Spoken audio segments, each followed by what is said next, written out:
I grew up in Big Spring, Texas, which was a small town in West Texas. My dad was a dentist, my mom had been a teacher, and she filled the house with books, and my parents would watch the news pretty much every night during dinner.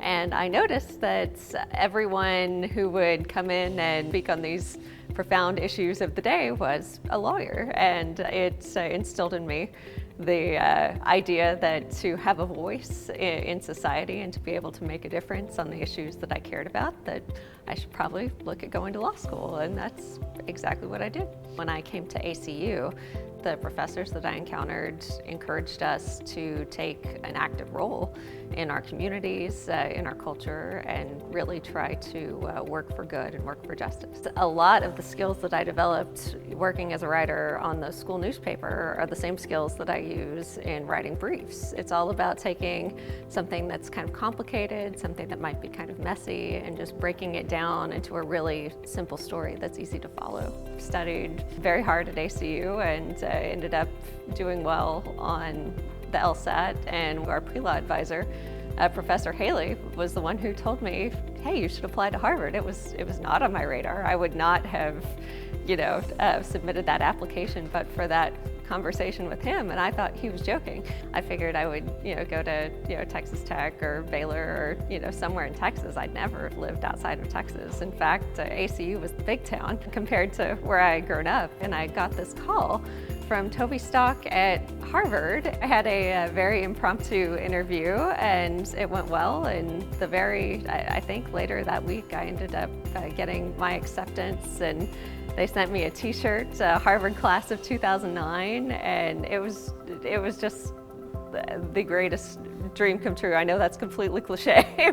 Coming from a small town, going to a great school like ACU, and learning how to communicate gave her a real confidence, so that when she comes in to some of the most difficult cases that we have for some of the biggest clients in the country against some of the best adversaries on the other side, she never blinks an eye. She goes in, she does a beautiful job, she's poised, she's confident, she is always well prepared and always impressive. Earlier this year, I had the opportunity to argue in Cincinnati in the Sixth Circuit. We were defending our client, IBM, and our opponents were trying to say that they'd had, multiple injuries, each of which, was millions upon millions of dollars. But, if you really look at the truth and the facts of what happened, there was only one injury and the court had already compensated that. And so I was able to go up and tell the court a coherent story, and we got to the right result. The court agreed with us at the end of the day, and that ended up, saving our client about $18 million. And that certainly was a good day. Well, we're very proud of April, and it is a reflection of her as a person and of how well prepared she was at ACU. So to all the people at ACU, we are very grateful that you've honored her, because she's a very special person to us, because you are a key part of who she is, and she will continue to shine in the legal profession. Just having a place like ACU to come back to, and to know that you matter and they care about you and they want to see you succeed.